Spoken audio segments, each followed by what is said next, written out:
Amen. Good evening, good day, good whatever it is when you find this word. I pray that it finds you where you need to be found. God is a good God, and we bring you greetings from Chosen Generation Worship Center. We love the Lord. We are peculiar people, trying to show forth His praises through our lives daily. So, this word that I have tonight, I'm moving. If you been watching any of the series, you can go back and check words. We are on YouTube and you can find us. All you got to do is like Chosen Generation Worship Center, subscribe to us, and then you'll be able to receive those words. Um, Also, you can find us on chosengenerationworshipcenter.com, where it will be a link to link you to those particular words that have been preached before. I was in the book of 1 Samuel, the 16th chapter, but I want to move to the 17th chapter. And I'm going to move around in the scripture a little bit because time, I pray that you can go back and you can read the word in totality. But I want to deal with a couple of the scriptures within. So I'm going to read some, be doing some reading. So bear with me, but the word is coming. If you just hear the scriptures, because it's going to set the stage. 1 Samuel chapter 17, it reads, Now the Philistines gathered together their armies to battle and were gathered together at Sherlock, which belonged to Judea, and pitched between Sherlock and Askarah and Ephesdam. And Saul and the men of Israel were gathered together, and they pitched the valley of Elam and set the battle in array against the Philistines. And the Philistines stood on the mountain on the one side, and the Israel stood on the mountain on the other side. And there was a valley between them. And there went out a champion out of the camp of the Philistines named Goliath. Y'all heard of Goliath before, of Gath, whose height was 6 cubits and a span. I mean, he was 9'9". It's tall, very tall. And he had a helmet of brass upon his head, and he was armed with a coat of mail, and the weight of a coat was 5,000 shekels of brass. This was a tall, big guy. And he had greaves of brass upon his legs, and a target of brass between his shoulder. And the staff of the spear was like a weaver's beam, and his spearhead weighed 600 shackles of iron. And one bearing a shield went before him. And he stood and cried to the armies of Israel and said unto them, Why are you come out to set your battle in array? Am not I a Philistine, and ye servants to Saul? Choose you a man for you, and let him come down to me. And if he be able to excuse me, with me, and to kill me, then will we be your servants. But if I prevail against him and kill him, then shall ye be our servants and serve us. And the Philistines said, I defy the armies of Israel this day. Give me a man that we may fight together. I want to jump down to the 17th verse. I want to read. Don't forget to go back and read it for yourself, though, the other scriptures. And Jesse said unto David, his son, Take now for my brethren and Ephraim for this parched corn and these 10 loaves, and run to the camp to thy brethren, and carry 10 cheeses unto the captain of the 1,000, and look how they brethren fare, and take their pledge. Now Saul and they, all the men of Israel, were in the valley of Elah, fighting with the Philistines. And David rose up early in the morning and left the sheep with a keeper, and took and went as Jesse had commanded him. And he came to the trench as the host was going forth to the fight, and shouted for the battle. For Israel and the Philistines had put the battle in array, and army against army. And David left his cartridge in the hand of the keeper of the cartridge, and ran into the army, and came and saluted his brethren. And when he talked with them, behold, there came up the champion, the Philistine of God, Goliath by name, out of the armies of the Philistines, and spake according to the same words. and David heard him. And when all the men of Israel, when they saw the man, fled from him and were so afraid. And the men of Israel said, have you seen this man that is come up surely to defy Israel? He come up, and it shall be that the man who killeth him, the king will enrich him with great riches and will give him his daughter and make his father house free in Israel. I just want to take a couple of moments, and I might read a little bit more, but I want to take a couple of moments to talk about what is the giant in your life. What giant do you have in your life? What giant are you facing? 9'9". It says that his armor weighed over 150 pounds. So he was a great big man. And I think sometimes, we heard the story. We heard it. But what I love is that God gives brand new revelation all the time, because we might not face a 9'9" man. Really, it's not about anybody that we know of that is that tall right now. But we do face giants. Some things seem 9'9" in our lives. We just recently heard a prayer list, and to hear it seems 9'9", but we serve a God that's able in all sense of the matter. I don't care how the enemy approaches and how he yells out and what he was trying to get done. There's always somebody that God raises up. And I'm thankful for him raising and giving us words where we can be encouraged in spite of the giants of our lives. We all face them. We all have circumstances that are super tall when we're dealing with them ourselves. Maybe, for others, oh, okay, God will get you through that. But sometimes we don't feel that. Sometimes we don't feel that. We feel like, the Israel army where, look at this guy. He's teasing us and he's coming at us.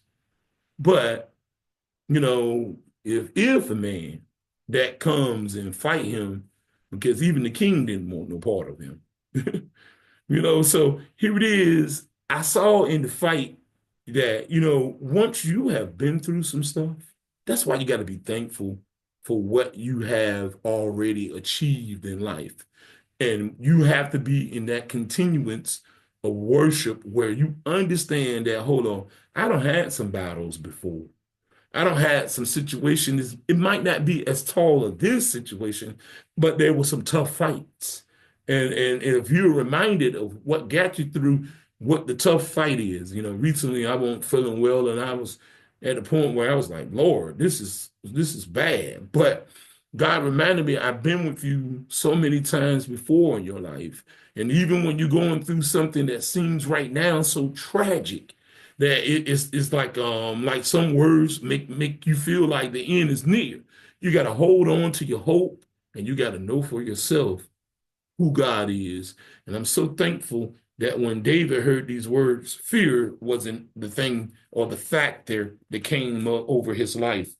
What he did, he began to be reminded of the battles that he had already won. Let me read a little bit more. And it says, David spake to the man that stood by, saying, what shall be done to the man that killeth this Philistine, and taketh away the reproach from Israel? For who is this uncircumcised Philistine that he should defy the armies of the living God? Y'all hear that? That should have just set you on fire.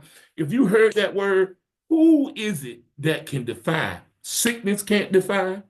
Your financial situation can't defy. What is it that can defy God? Nothing. So what we have to do is be able to hold on to our faith, trust that the Lord is with me. Because if I know that he's with me, you got to remind yourself, who can defy my God? What sickness can defy my God? What problem did you have that can defy our God? And if you begin to, even if you haven't claimed them as yours, maybe you can hear this word and says, you know what? I want this kind of God that can't be defied. That, I want to be a part of this army where I'm not, it may seem like I'm losing, but this is just another setup for yet another great miracle. And it says, the people in the 27th verse answered him after this manner, saying, so shall it be done to the man that killeth him. And Eliab, his eldest brother, heard when he spake unto the men, and Eliab's anger was kindled against David. And he said, why comest thou hither? And with whom hast thou left those a few sheep in the wilderness? You worry about some sheep. We got somebody that's about to take over, and you get mad because you don't want to face what you got to face. Nobody's trying to face it. So now David coming out with words, who do you think you are? But here it is. You got to remember, some people witness your coming up, or part of your coming up. So remember, his brother was one of the ones that heard that David was king. But a lot of times there's disagreement with people hearing certain things about you. But I'm here to tell you, in spite of their disbelief, God is still working on your behalf. David had trust that, well, hold on, I ain't worried about that. Let's see what David said to him. And David said, what have I done? What have I now done? Is there not a cause? And he turned from him and toward another and spake after the same matter. And the people answered him again after the former matter. And when the words were heard which David spake, he rehearsed them before Saul, and he sent for him. And David said to Saul, let no man's heart fail because of him. Thy servant will go and fight with this Philistine.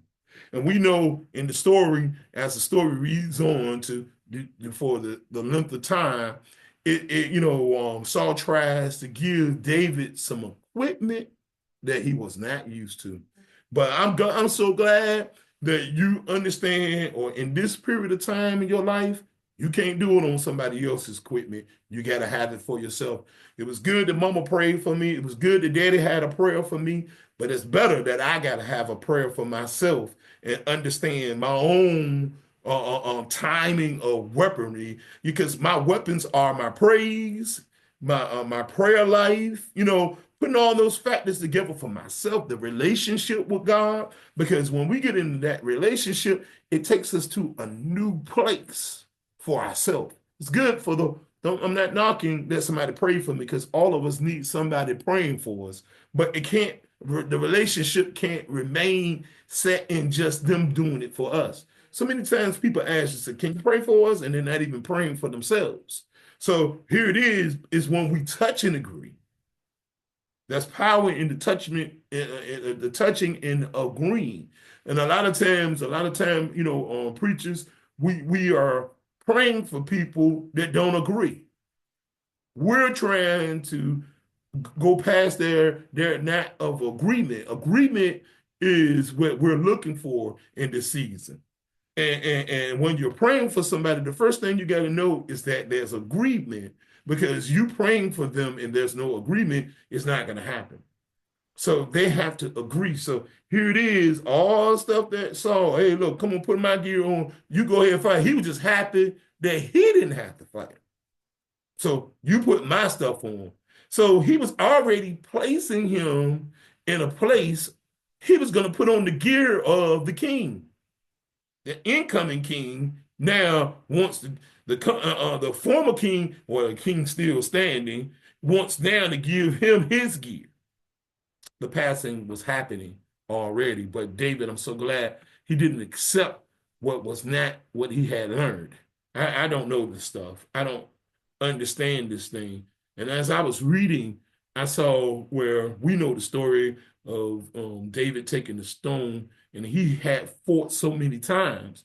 He had back so many predators. He went and took sheep. I read in the word where it says that David was so brave that he went back and took the sheep out their mouth, and took care of the lions, the wolves, and any other predators that were after the sheep. And I said, man, you got to have faith to be able to do some stuff like that. You had to have the right heart. He had to have some great knowledge and believed that God would be with him no matter the circumstance. And we know the story. He took that rock in his sling and he swung that rock and it hit Goliath, and Goliath fell. But here it is. There's one more part. We know all of that. But that next part was the thing that got me.